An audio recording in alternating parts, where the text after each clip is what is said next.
All right, folks, welcome everyone to the Serious Angler podcast. Today, we are bringing you another special episode of the Seriously Western segment here. And we are joined by, of course, Idaho's finest, Mr. Adam Deacon, and myself. We're going to be showcasing on each of these the anglers and the different bass fisheries that hail from the West Coast.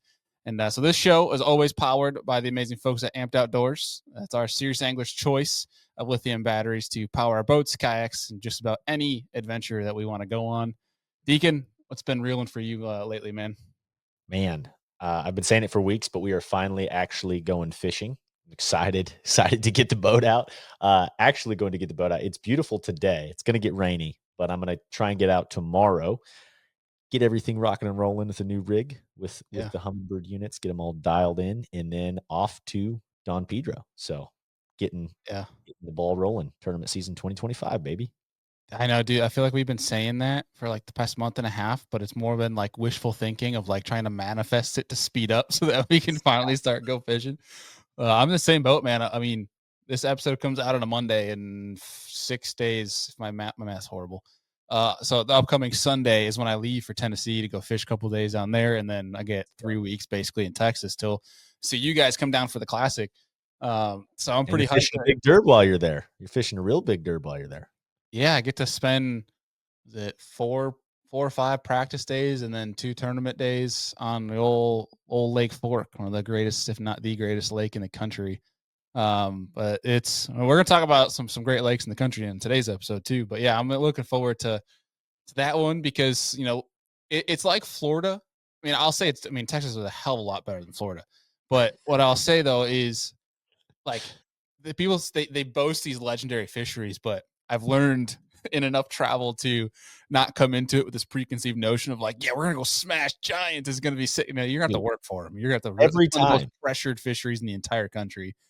So yeah, it's gonna be interesting. I'm excited for it nonetheless. It beats the 12 inches of ice on all of our lakes up here in the north, and I'm just ready to get down there. But dude, one thing you mentioned about your setup this year, and you mentioned that sounds like people out in the Pacific Northwest and the West Coast have not tuned into the sniper marine pulls yet, because it sounds like that is quite the hot commodity on the new rig for this year. Dude, oh my gosh, yeah. So my boat has been getting a bunch of stuff done at Jones Marine, and with that, the Sniper Marine setup, was sitting there on the boat, and all these guys walking into the shop are like, "What is this? This is interesting." And so they are selling them like hotcakes, which has been awesome to see, the Sniper Marine stuff moving, and they are going on all sorts of boats. I mean, we're talking it could be a ski boat, whatever it may be, but there's some really good crappie fishing around, Southern Idaho, and so a lot of these guys are like, "Man, I can put this on any boat. It doesn't have to necessarily be a bass boat, a walleye boat, a pontoon, whatever." So Yeah, it's going on all these different things, and it's just a really good way for someone who's never used forward facing, or maybe you don't even have a trolling motor on the foot pedal situation, and you have the ability to look with forward facing sonar. And as we know, crappie are blimps, man, and they're so much fun to catch on forward facing. And so it's good. It's good that we're doing all this, but I'm also like, well, dang it. Now all these crappie guys that I've been catching yeah, these they're gonna get crappies, them. scoping, like they're going to know what they're doing now. Yeah, it's crazy. They got stuff for everything because like I've been running one for the past 3.5 years now on the kayak. There is no better mount for forward facing on the kayak than that sniper pole. But it's cool. What I've learned, since we started partnering with the sniper guys for this year is even guys that go and troll, dude. Like I've seen that they've showed me pictures of the mounts where some of these guys put forward facing on, and they'll put like two different deucers on the back of their rigs as they're trolling. Okay. And so they could Owning it. see, Yeah. yeah, their baits as they're trolling around and see what fish are doing and how they're acting. Like if the fish come up and they're not eating them, then they know to change the baits if they're not getting deep enough. Like it's crazy how people are utilizing different mounts and stuff that they have, and really just forward facing in general. But It's cool really to cool. see that. I'd love to hear that it's getting some more popularity out there in the West. And if folks that are tuning in want to check them out, it's the links down in the description and head over to Sniper Marine. They got transducer brackets to sniper poles, things like that. I guess if you've never heard of a sniper pole, that can definitely sound very interesting of what that actually is. It's just a pole that's kind of like a motorcycle grip to help you search and use your manually use your forward facing sonar. Um, Very smooth though. I think that's the yeah, biggest difference is it's just ridiculous heavy duty gears that are just super, super smooth and targeted to where you can really slow things down with your forward facing. Yep. Yeah. I mean, I guess with that, I mean, looking at today's show, man, give the folks a little preview of what to look forward to on this new episode. Yeah, man. I mean, this is a guy that just is synonymous with big bass and the West Coast, right? But we've got Mr. Ish Monroe coming on, who's had a crazy, an incredibly powerful career both in the fishing industry and the business space in the fishing world. And we get him on to get his take, man, on everything in the West, everything that's going on, how he's fishing some of both the opens and the West, and his take on everything. And of course, he's one of the guys that's been around the West Coast for quite some time. So we get into some historic fisheries, where the best fishing is in the West, in his opinion, and those types of things. So great show, man. Ish is just a funny guy, and of course, we laughed a bunch through all of it. There's some good stuff in there for the folks for this episode. So look forward to learn a lot. Obviously, as always, that's the goal here at Serious Angler, but get some entertainingly educational stuff out of this too. So look forward to that. And before we get into this episode, quick for the folks down in the link description over at Omnia Fishing right now, you can get 20% off of Lou's rods and reels. And I think that goes to the end of March, I believe. So you have some time, but take advantage while supplies last, as well as some new stuff that hit the Omni Efficient website, and that is new Berkeley Max scent baits are out. They have the Crud Crawl. I don't know if the Crud Crawl is actually on Omnia, but the Max scent Stank Bug is, and that's one I'm actually really looking forward to for a flipping bait or a jig trailer. Outcast Tackle with the new, they just dropped, to the mass crowd of already of jig heads out there for forward facing. They dropped their version of the Radar Love, which sounds like even guys not sponsored by Outcast are starting to use this thing. So maybe worth picking up. And then lastly, go with the guys when we had our forward facing show, the Jighead Minnow panel with Gussie, Jacob Wheeler, and Rob G. And they're talking about the dice baits. This big old dice bait just hit Omnia, and that is the Hide Up. I don't even know how to pronounce this. I'm going to butcher it. The Koike, Coike. It's a giant, large dice bait. And so you can now get that Omnia Fishing. Use code Series 10, save 10% off. But always new stuff going over at Omnia Fishing. But take advantage of that while you can. And then, yeah, man, I think without further ado, let's get into today's show with Mr. Ish Monroe. Let's rip it, man. All right, folks. So we are here with Mr. Ish Monroe. Really doesn't need much of an introduction. If you know anything bass fishing, you've definitely heard or watched the famous Ish Monroe fish before. But Ish, man, how are things been? How's the off season? Well, I guess really not Uh, off season. You're in there Yeah. is season. no off season. It's for me. It's 100 miles and running. Everybody thinks, oh, you get to fish for a living. Season's over with. You get to kick back and relax, and it's just like, no. There's so many things to do. When you have 4 acres of land, even in California, there's a whole lot of work to be done. And my wife wants chicken coops, and she wants a new dog run, and she wants planter boxes and rock, and so that's just on top of everything else besides the business side of fishing. Still running the shows, heading to the Wisconsin Fishing Expo, fish a tournament, head to another tournament, come back, work the classic, then go to another tournament, then work another show, then go to another tournament. I mean, it doesn't end. That is Running all gun. gas and no brakes, man. That's getting after it. Exactly. Exactly. Yeah, people That's want to know the true grind of that there's a level of anglers that I'd put you in, like, and you just spoke about it offline, where it's you could try to take the easy route and find a flight that makes sense, but instead now you're going to take the red eye, fly out at midnight, do the Yep. show, come back, and then book to Well, the it's a tournament. time. It's a timing thing, you know. Yeah. If I normal flights would be, I'd have to leave somewhere during the day to day. That ruins my whole day of getting anything done. Versus taking a red eye, I'll sleep on the red eye, get there, do the show, get some sleep, get up in the morning, fly on another flight, get back, continue at it. I mean, I've got Monday and Tuesday kind of off to get stuff done, and back to practice on Wednesday and Thursday. Tournament starts Friday. Rock and roll. That's right. Yeah. No, well, so I guess to start here, Ish, you are fishing both all as far as West Coast stuff is concerned, the BAM Super 60, and then it sounds like some of the pro-ams involved there, and then the central division of the opens. Is that correct? Yeah, pretty much all the Super 60, all the BAM Pro-Ams. I'm going to come up to your guys' neck of the woods just because I've always wanted to fish potholes. And plus, I want to get some practice in on the Columbia River because I am going to find them stupid largemouth on the Columbia River. And when I do, it's game on. I'm literally, no, I'm going to fish for smallmouth, make the top 10 cut, and then I'm going to go fish for largemouth the whole freaking day because if I catch five, I win. There's big uns, right? There's We saw Biggins. Ken do that Exactly. a couple years Yeah, ago, Ken did right? that, and he did it in the John Day, and he had it. He had John Day all to himself for some reason. All this guys just left it alone, and I was just catching too many smallmouth. I mean, I was catching 40 a day on a trap, and it was so much fun that I just couldn't get away from it. And then last year, Boomer helped me out on a spot, and I ended up making the cut, and I went and kind of searched for largemouth where I heard that they were. It looked beautiful in there. There's just not a lot of them. And so Mhm. I just know that I'm fishing for 5 or 6 bites, all day long. And you just got to cover a lot of water in there and every beaver dam and every patch of grass and fish through it. And hopefully, you trigger one in the striking. And at the end of the day, you got five of them. Yeah. Well, that sounds like vintage Ish and Ish chasing 5 big bites all day long, man. That's right up your Yeah. alley. Well, that's how you win. I see a lot of guys. They love throwing drop shots and little worms and wanting to catch a limit first. I'm like, no, I'm gonna spend my time trying to catch big ones. I mean, those 2 hours that I spend could be that one more big bite that I need to win the event. And if you get on a roll and catch all big ones, then you're good anyways. It's true. Yeah. Mm. So Fish as to win. far as go ahead. Fish to win. Fish to win, baby. 5 big uns. I like it.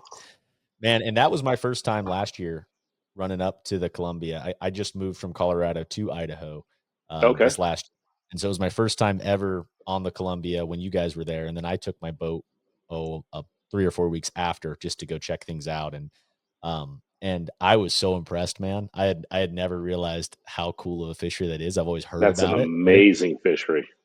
holy cow, the amount of Yeah. fish in there was just incredible. And then the largemouth component, it's a pretty Mm. diverse place. That was fun. Yes, very much so. Good stuff. I got a quick question, actually, just to Yeah. to quickly backtrack. Like when you were talking about how some guys will try to get the limit and then go say for largemouth, um, kind of in the same train of thought, but like you're a guy that's known for punching that power Right. stuff. We had a show, I think it was about a year and a half, 2 years ago with Fletcher Shryack when we are talking about punching, and that there's the Everything typical he window. learned from me. So I think I see where this is going then. Perfect.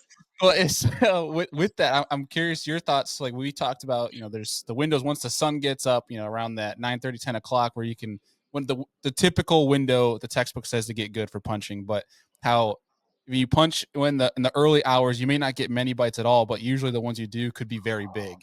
Hmm. Is that something that you agree with? How do you approach that? Definitely, definitely. No. So I got to tell a good Fletcher story. So Fletcher and his brother both came out here to stay with me, and this is right when the Revo Rocket had just come out.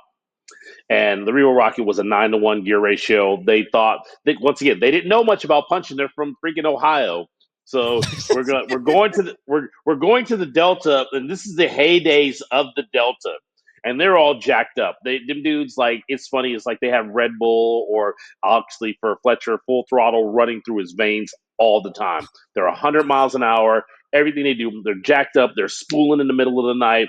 They're like, man, we got these new 9-to-1s. And I'm like, dude, you don't want a 9-to-1 for punching. So we get out there the next morning, and it's three of us in a boat, and we're just flipping down, and I'm letting them get some bites and stuff like this, and they're catching some threes and fours, and they're all jacked up. And I said, okay, we're coming up to the big fish area, and Hunter pitches into this mat, and dude, he hit this thing and it never moved. And he's like, I can't turn the handle. I can't turn the handle. I can't turn the handle. And I'm like, just pull on it. And he's trying to pull on this thing, and it's probably an 8 to 10 pounder, and it just pops off. And he's like, man, what happened? I can't turn the handle. I said, that's what I told you about that high speed gear ratio. And they stayed for like 3 days, and they hooked up to a couple of them giants on the Delta and never landed them. And so then they started listening to me about lowering their gear ratio and time of day and all that stuff. But time of day is definitely hugely important. When you get a bite in the morning, usually punching, those are those big resident fish that don't swim very far. The middle of the day, when that sun gets up, is all those fish that were out feeding now are tucked up underneath that heavy, heavy cover. And so that's where they're going to be sitting until you get, again, the low light conditions and they come out. Bass are predators. They love to eat and be a predator, and they feel like they're the apex predator for all the little bait fish and crawdads, and so they're always out feeding. But them big ones, they don't go very far. They stay underneath that cover because it's their home, and they wait for something to come in there to them. So yeah, first thing in the morning, usually a big bite. After that, you're catching all the other fish that were out feeding, and you will still catch some big ones. Love that. I like it. That was some Father juice. Ish, father of punching for the Mhm. for their. I guess quick question on that: who is if it might not even be, it might be all self taught, but did you have a mentor from the punch Yeah, standpoint? Taught you all yeah. that? So when we first started punching out west, they had been doing it in Florida for years, and there's a bunch of great guys. And rest his soul, guy by the name of Glenn Brown, who used to fish the FLW tour back in the day, won a couple events, was an amazing puncher. And he actually, the first thing he taught me was the knot, and he taught it to me over the phone because Okay. I went fishing with him and I didn't ask the questions about the knots and everything. We were just punching it like he was showing it to me. So I'm at Clear Lake, and this is an old Bassmaster back in early 2000s. And it's actually funny that tournament was won by Mark Tyler, who was punching. But I was out there in practice, and man, I was getting all these bites, and nobody was punching besides Mark because he had actually been back east as well. I had a couple of those old lead.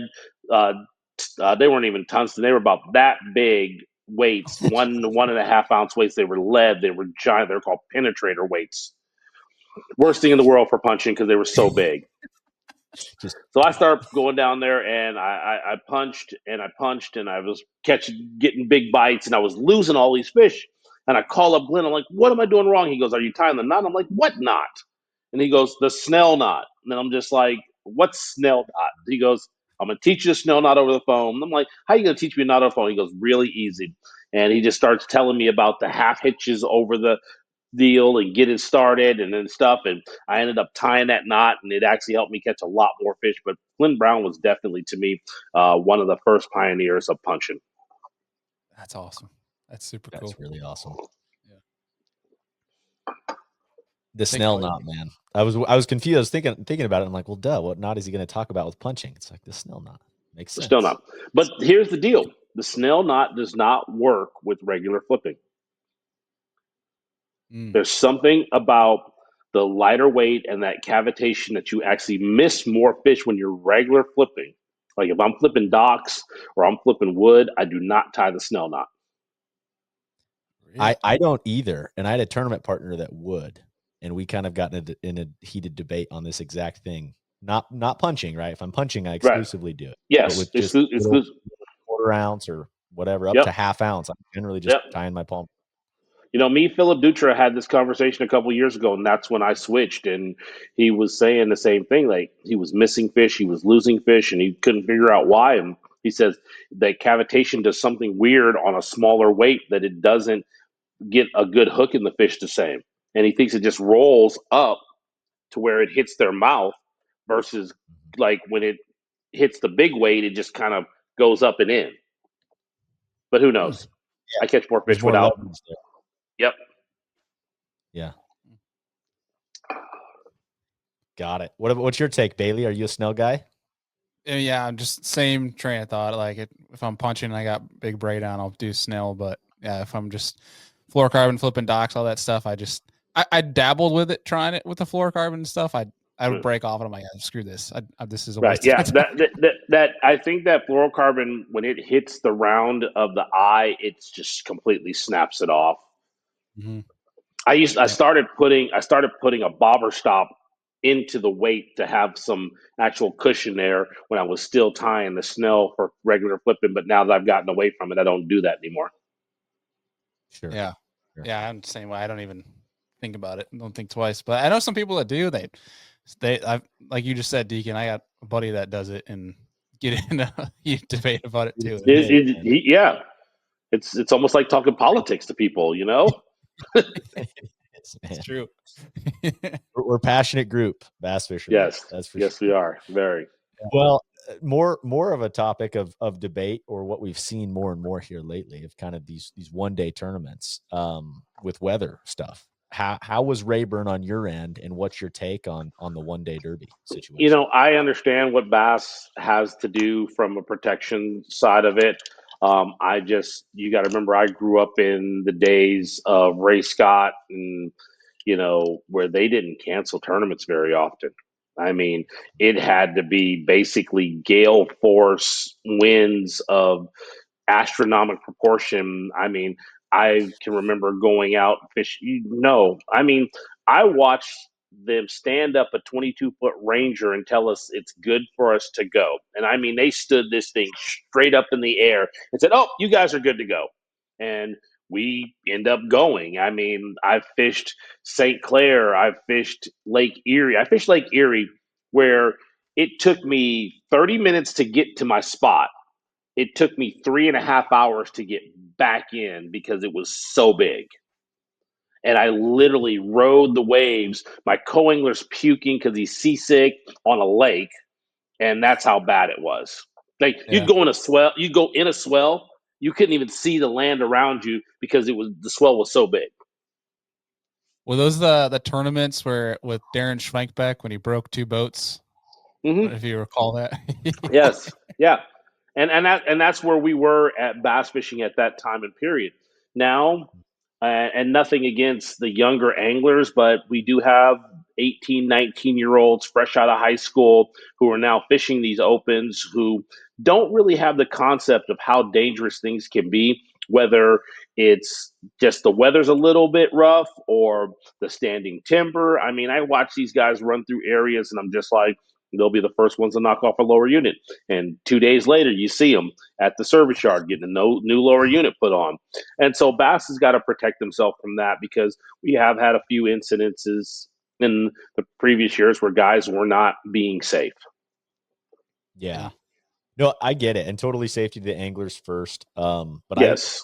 and in my just much less traveling around than yourself, but just have learned how to run a boat in some big water. But Right. Davey Height was talking on live yesterday. Actually, he was saying these kids have come out and they've been so good at the fishing side and are not diminishing any of their skills tournament fishing wise. But he's like, you can tell guys, on a rough day, who the veterans are on the Elite Series and who guys are not the veterans on the Elite Right. Series that are just eating waves, in this stuff, because it takes a really long time to get good at running big water and Yes. getting used to your equipment there. I thought Yes. it was I fun. mean, I run in saltwater. I've got a 34-foot center console that I run some really big stuff, and just hard to learn how to run that stuff. And I've learned how to run it over a long period of time. And yeah, those big waves, you just take your time in it.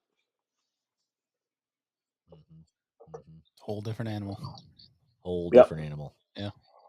Well, now your schedule going back to back here from different West Coast stuff, firing back and fishing Kentucky Lake here coming up soon. But what's your take on everything happening out west in the tournament scene right now? We're talking 2025. West Coast has always had struggles with different things as far as angler participation in different leagues and et cetera. What's your take of where we stand 2025 and how you see the West Coast fishing industry? I see West Coast fishing industry doing great. Mark Lassane has done a fantastic job with the whole BAM trail. Um, Juan Bass does a great job. And so now we're back to two organizations with not a ton of tournaments. Yeah, BAM has the Super 60, which is 4 events, and then they've got 5 different pro-ams, but that's 9 events.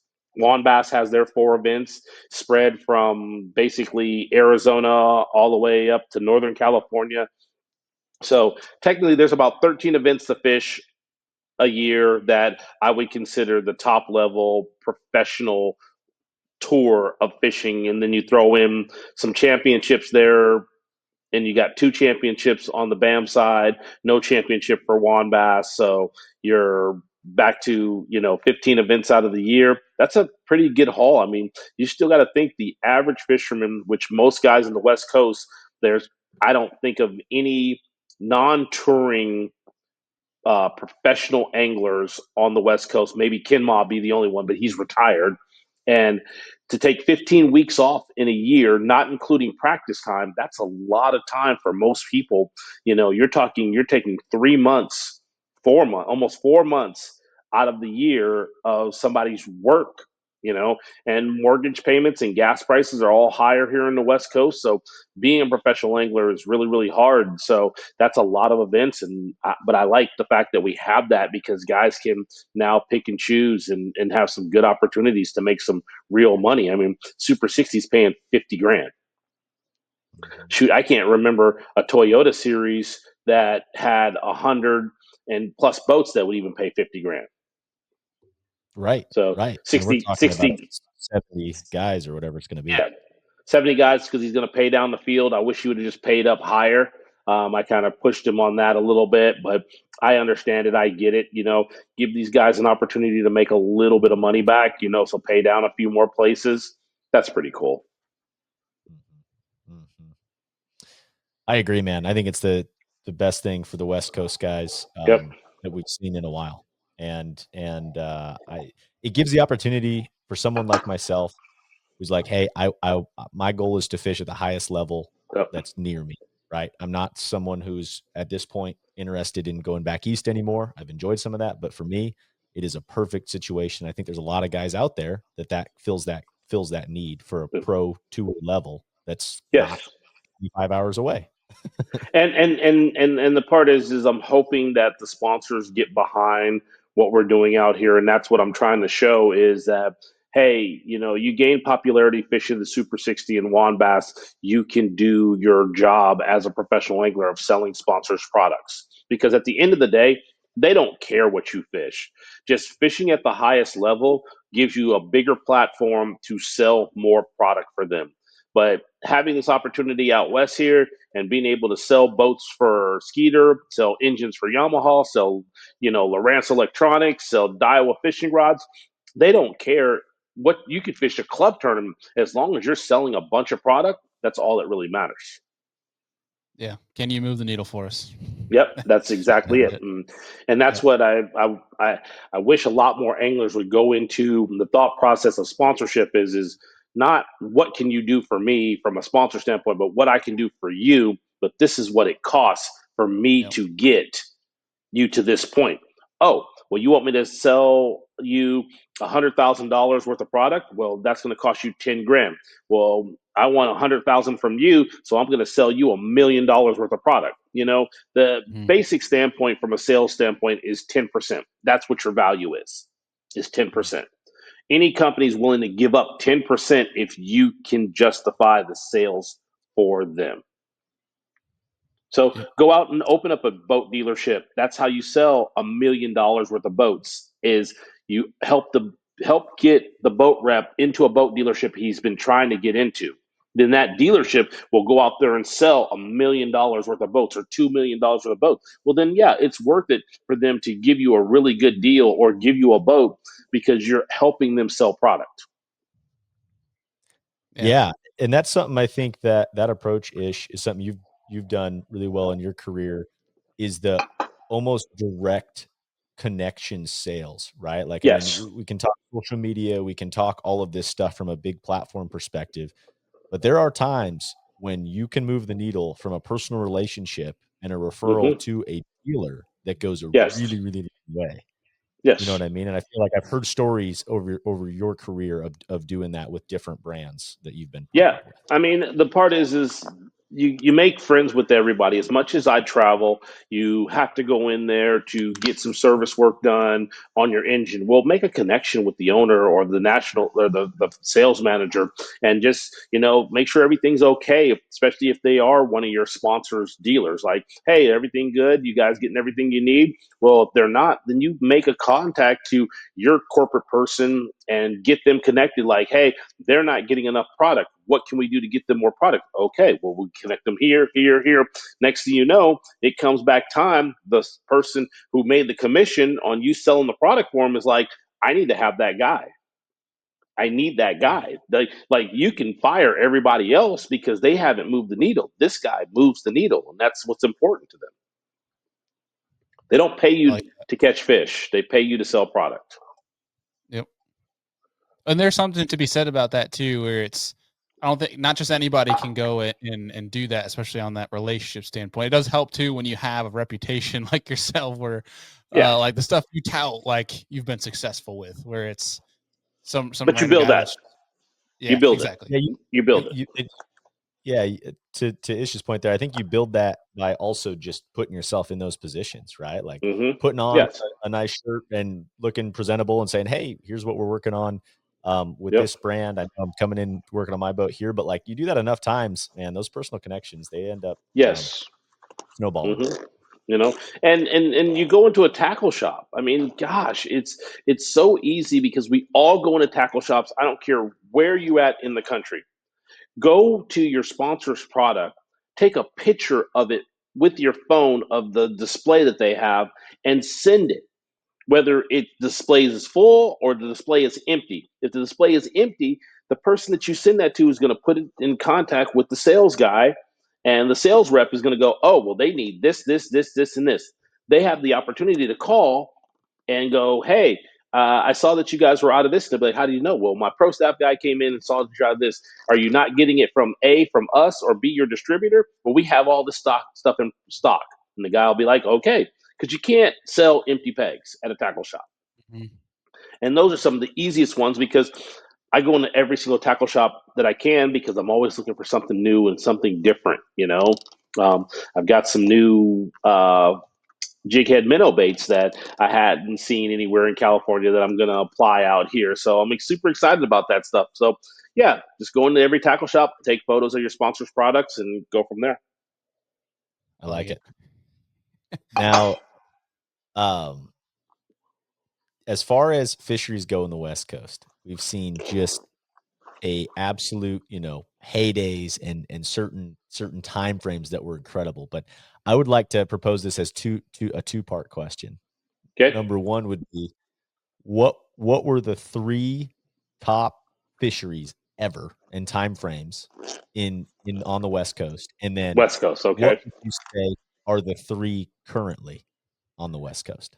Does West Texas count as West Coast or no?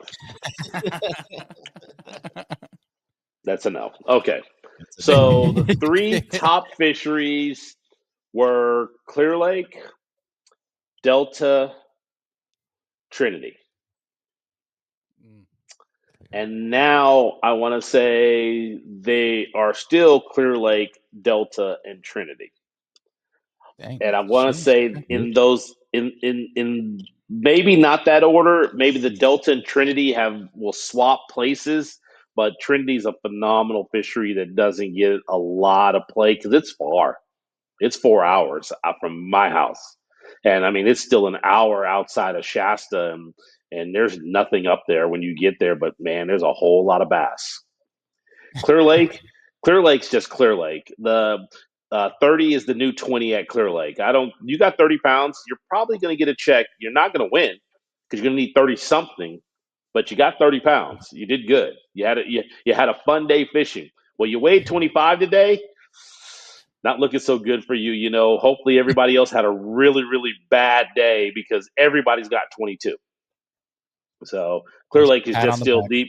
Yep, pat on the back. Clear Lake's still the best fishery to me in the country.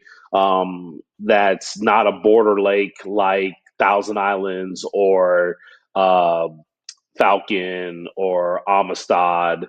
That Amistad's actually diminished a bunch in fishing, but Mm, OHIV is a good lake, but it's still to me Clear Lake's better. They're like so healthy, man. Just hmm it always blows me away getting there. Yep. I've never been to Trinity though. I'm looking at where it is on a map, and it is up there. So Shasta, yeah, you go basically west of Shasta and you run into Trinity and it's up in the mountains and I got to fish there one time and I mean I caught 50 a day on a crankbait and weighed 22 pounds a day and did not make the top 10. Oh man, And that doesn't suck. that's smallmouth and largemouth mix there. Like one catch you'll catch a 5 pound largemouth, the next catch you'll catch a 4 to 5 pound smallmouth. It's pretty awesome. So if you're willing to go sleep in your truck in the parking lot, great place to go. But Well, otherwise, no, there's not much. there's a little town up there. It has one restaurant that actually has really great food, and there's one hotel that's got about 25 rooms in it. And so you're So either book early. staying at, yeah, so book early, or you're staying at the marina in one of their cabins, which they've only got 6 or 7 cabins, or yeah, you're roughing it in the RV in the parking lot or in your truck. This sounds like most Idaho fisheries. That's Hey, perfect. It's like I'm trying. I'm probably gonna swing by Door Shack on my way to potholes or something. I mean, Cody keeps sending me these photos of these giant smallmouth that he's catching, and he wouldn't tell me where it was, and then I had to figure it out and made some calls and found out it was Door Shack. So, Cody, I'm letting out your secret because it's not fair that you got that fishery all to yourself. Catching all these giant up to, I think he's caught one like 9 something smallmouth. I'm like, that's to me is like catching a freaking 18-pound bass, largemouth. it's Pretty yeah, nuts. that's gonna hurt some feelings. We're gonna be a Yeah. little quiet on that Uh, place, but but there's already a lot of people up there. I'll be 100% honest. right. Every time I'm up there, I see other bass boats, but what's cool is there's other places than just that. But exactly, like you're talking hard to get to. It sounds like Trinity. It's like hard to get to. It's protected because of that, and the Yeah. fisheries just it's awesome. It's Yeah. cool stuff. Man. I love Sweet. places like that. Me too. Well, so to flip the question, kind of the same train of thought, but I'm curious from your point of view, who would be your top three angler wise out of the West Coast? Top three angler wise out of the West Coast currently or all time? Let's go all time. All time. I'm going to throw Dave Glebe, D. Thomas, and Mike Folkstead Wow. are my top three all time. Yes. I Yeah. don't know. I haven't heard the name Mike Folkstead before. Apologies on that. What is he? What kind He's of only angler is he? won the U.S. He's only won the U.S. Open like 800 times. I think he has the most U.S. Open wins out of everybody. He has won more probably Juan Basses and all up across. And he was one of the first guys to go back east. He won. He was one of the first West Coast guys to win a Bassmasters event, besides Wow, D. Thomas and Dave Glebe. Yeah, folks, that is old school, just winner.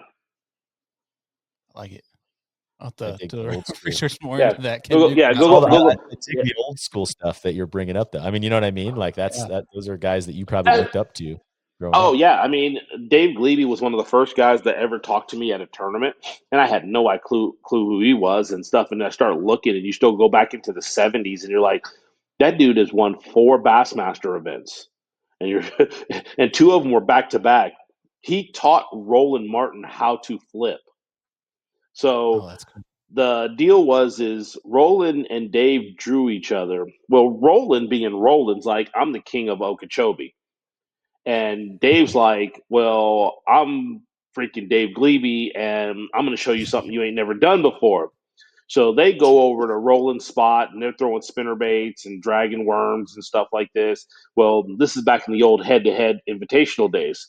Well, Glebe's turn to take the front of the boat. He goes out there, and he is freaking wrecking them, flipping, like destroying them. Roland goes back that night. He's grabbing saltwater Dacron line and saltwater rods and stuff and trying to put it together a flipping stick. And Roland ended up finishing second to Dave at Lake Okeechobee. And that's how Roland learned to flip. Dang, that's stout. Yeah. That's really cool. That's Yeah. I cool. mean, think about it. You think about it. Roland still, to me, probably one of the greatest of all time. I mean, he's in my Mount Rushmore of anglers of all time. 9 angler of the years. You can't compete with that because he was good all season long. Now, granted, most of the rules were out there because of Roland Martin, were created because of him. They didn't want you stepping on the platform because if there wasn't a rule, he was making up something to give himself a competitive advantage. The jet boat rule became because of Roland Martin. The 8-foot rule of rods became because Roland Martin. Because Roland Martin, after flipping, he was like, "Well, we got this thing called tule dipping that they do for crappie." He goes, "Why can't I use an 11-foot rod for that?" So he starts doing that and winning tournaments. Exactly, and Huh. so, but Roland, for you to say that you taught Roland Martin how to flip is pretty stout for me. And so Dave Glebe is definitely, and that dude still has won like 40 some odd boats in a Cadillac. Now if you give me my top five, I'm throwing John Murray in there next because John to me is the greatest, and then even throw in Dobbins after that. He's still behind, I believe, Murray and Glebe both in total boats. It's Wow. awesome. Damn. The What about heyday. current day? Like the Current current day, state? current state, Ken Ma's at the top of my list for West Coast guys. Um, Hayden Lee's in that mix there a little bit. I can't say top three though. Oh man, there's so many good new guys that just haven't had the opportunity to get to that status. Logan Hunts. Gosh, what's his name? The kid out of Berryessa. Oh, he won last year the Joe championship. Yeah, yeah, Mariani. Mariani. Yeah, I mean that dude has been kicked off of tours because he's so good. I mean, there's just a lot of guys, but right now Ken is still Ken. He's the 1,000-pound gorilla that I say that I chase after every single event. Love that. I hear we hear a lot of stuff about Ken Ma, Yeah, especially out in the East Coast and he's a too. good dude. So And he's a good dude. And yeah. to me, when guys are good dudes and good fishermen, they just kind of move up on my list a little bit. It's kind of like that hot chick. She could be a 10, but if she got a bad attitude, she becomes a 7 real quick. And she could be a 7 with a great attitude, and she becomes a 9 real quick. That's right. I'm 100% with you there. Mm, I love that. What I'm So, trying to remember man, what the show was. There was like there was some I want to say can't freaking talking the remember the hot name of it. crazy scale. Yeah, the Is that hot what versus we're crazy yeah, scale. the crazy, crazy, Yeah. crazy, yeah, yeah, yeah. If That's she's a It's funny. real, 10, man. if she's a 10 in personality and she's a 10 in hotness, then she's a dude. That's where it ends up going. We're gonna Oh, that's capture it. awesome. We're gonna capture it, and we're gonna try to clone it. It was a deal. That was so hilarious. I mean, and everybody kind of took it. It was just like it's 100% true. You know, Yeah. it's one hundred I'm pretty percent sure true. even The girls hotter are they like, are, the yeah, girls are like, yeah, I'm fucking crazy. Yeah, Yeah. Oh, that's oh, awesome. it's so good, man. Well, yeah. on that same vein, I'd be remiss if I didn't tell this story about man, like I have always looked up like Ish, watched Bassmaster growing up, everything like that. And I've just, in the last couple years started fishing some of the Toyota series out west and et cetera. And 2 years ago, I finished third on the Delta, and you were in the top 10 or somewhere on that final day. And you just came up and like I didn't say a word to you, anything. You just came up and were like, "Man, how'd it go today?" Like you came up to me, asked me questions about my day. And so that same vein of Ken Ma being a great dude and someone who also fishes and backs it up from that perspective, felt the same way with you and was just like, "You didn't need to do Appreciate that, that. right?" Thank Like you. talk to me at all. So Dude, we're fishing. We're anyways, having fun. This is what I'm seeing is going on right now is the camaraderie and the funness is going away. I talked to Fletcher and Hunter. I talked to Fletcher a lot more. I talked to Fletcher probably 3 to 4 times a week minimum. And we were talking mhm, about it last night, and we were just talking about how he's not having fun anymore, even though he's fishing on the highest platform for Major League Fishing. And I said that's why I left. Is I wasn't having fun anymore. I'm having fun out here on the West Coast fishing tournaments.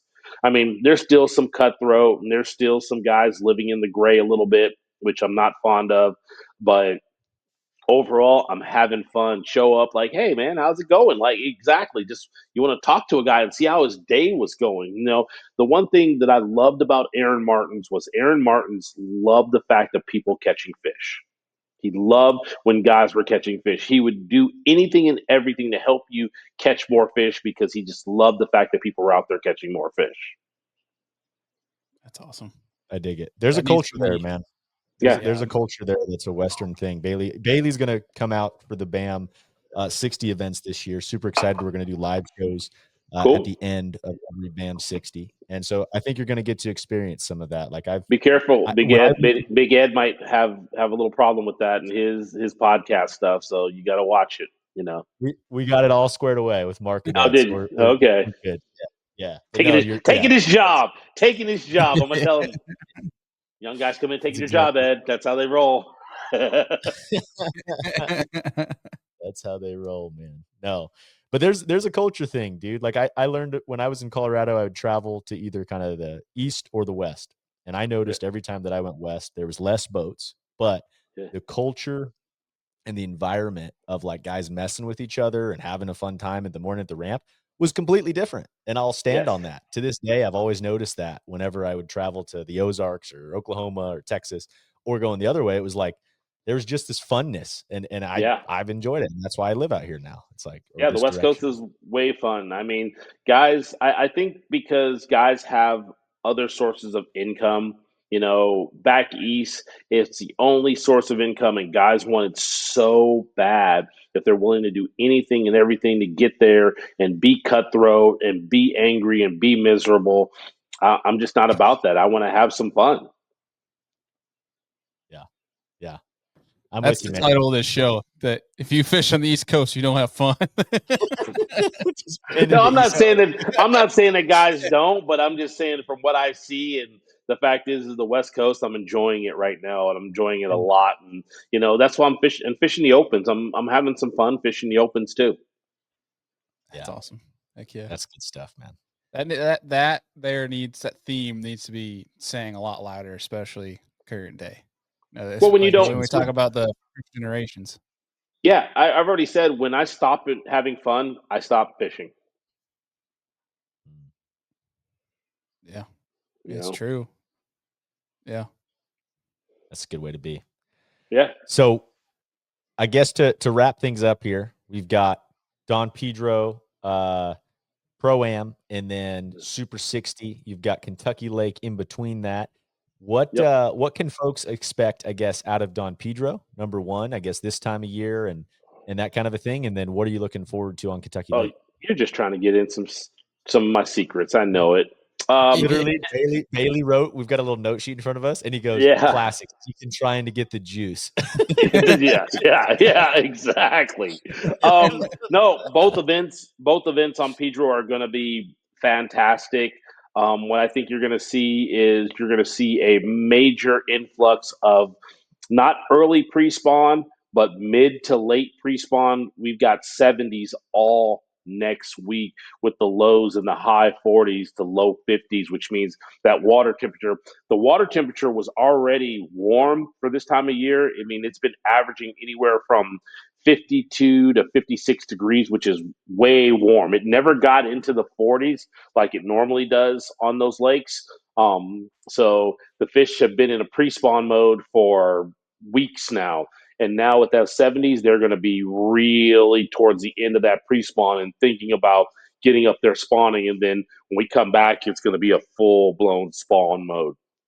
I mean, Super 60, the first goal is to make sure that you make the top 10. The second goal is then to win at that point. And so you can go out there and, yeah, you can chase big ones with big swim baits and catch a giant bag. I mean, Super 60, there could be some 30-pound bags caught then. There probably will be I'm thinking a mid to high 20s bag at Pedro each day to probably win, just because the fishing's been phenomenal. I mean, there's going to be a lot of 12 to 15-pound bags. I mean, that's going to be probably standard issue for showing up to that lake. And, I was out there, day before yesterday, and fishing was pretty good. My buddy was out there yesterday, and he said he caught a lot of 2.5 to 3 pounders. That's Cool. awesome. Yeah, never been So there. Looking forward to yeah, it. oh, Seems you'll love interesting. it. It's a great fishery. It's pretty decent sized lake overall, and a lot of different ways to catch them. You don't need your flipping sticks because there ain't nothing to flip. No If grass and Ish no says grass. there's nothing to flip, there's nothing to flip. Yeah, and there's no grass in the lake. Got it. Got it. Awesome. Awesome. So Cool. Well, man, Bailey, do you have anything else? I won't take up any more Ish's time, and then we'll crank our stuff out here later on. No, this has been awesome, man. I appreciate taking time out and chatting with us. heck It's yeah. cool to hear a little current state, but also do some reflection on how cool the West Coast is and the anglers Yeah. and the fisheries that come from it, man. I've always thought that the West Coast, had the best anglers because we got the most diverse fisheries. We have deep, we have shallow, we have the river system of the Delta. We got the Columbia River, we've got smallmouth, largemouth, and spotted bass.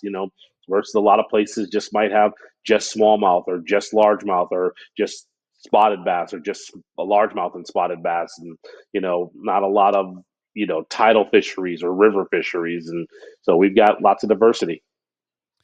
All right, folks, and that is going to do it for our show with Mr. Ish Monroe. And as promised from the introduction, it certainly was entertainingly educational, as Ish Monroe always is. And dude, I think a guy like that there's many anglers out there like it, but a great example of how to structure a career in fishing is the way Ish Monroe approaches stuff, but also handles himself. It's a great example and a great role model, especially I feel like for our generation, especially because we were the ones growing up looking at him in his prime, going through the Elite series when the Elites was like, you know, early on, but also like kind of like the standalone trail. It's cool to see how that approaches, and it was good to hear that theme of fishing's freaking fun, man, because I feel like that gets lost so often these days with all the social media age and the drama and all that. And it's nice to hear because that's the stuff we try to ring loud throughout this show. Yeah, totally agree, man. I think it's a reminder to everyone in every whatever capacity of fishing, tournament fishing, fun fishing, whatever you're doing. Mm-hmm. Like fishing is fun, and don't get me wrong, Ish is a competitive guy. Like he is a very competitive. He's a competitor, and you will see it while he's competing. And I've seen it personally. But he is a great dude and the most fun to be around in any tournament setting, whether he catches them or not. He still is having fun, and that's super important. So The most that's stylish big classes too. takeaway. What'd you say? The most stylish classes too. Oh, man, Always, it's popping. always, my guy. I love it. Yeah, dude, it was a great show. It was cool, especially I feel like the folks out in the West would appreciate it, especially when we talked about the fisheries and the anglers. But cool also on the East Coast for somebody that like myself, that's not as geographically sound with what is out west, where they are out west, what is good, what is not good. It's cool to put some respect on some of the names out there, angler wise as well, and ones that kind of like the point of why we started this seriously Western segment is to give that more legs and more voice. Uh, Ish was a perfect one to do exactly that. Totally agree. I think it's a good way to bring context to the West Coast and to learn about it. If you're someone on the East Coast or central part of the country, and it's always been a dream to fish out west or see what these fisheries are like. I mean, we get into that stuff, right? And Yeah, hear about how it all works out here. So, yeah, good legs to stand on for the West Coast. It's got a lot of good things happening. heck yeah. Well, folks, hopefully you guys appreciated that show. Definitely was a fun one. We have upcoming on Wednesday, our OG show, if you will. I don't really think we have a name for it, just like the same old serious English show that we always put out.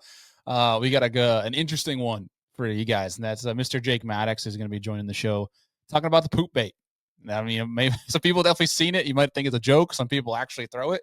The thing actually does freaking catch fish. And we're going to talk about that. Talk about some 7 to 8 inch flukes, not like jig head minnow style, like legit giant flukes. How to fish them, how to find those bigger bites. Jake's going to talk with us on that, and we have some really fun shows coming up for you guys for the upcoming weeks until we get to classic time, and you guys get to get some classic specials with the whole Serious Angler crew in person to rip those for you. But an exciting time in fishing just in general, because this is when the whole country starts to get gets spicy. Big fish are caught, big bags are caught.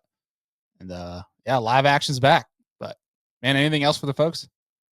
No, man. Tune in, and there's going to be a whole bunch more of this. And as always appreciative for anyone on the Serious Angler platforms to give us a like, give us a follow, share the stuff. It's how we get bigger and better with our audience and can put out more content. Heck yeah. Folks, appreciate y'all. And I'll see you guys on Wednesday.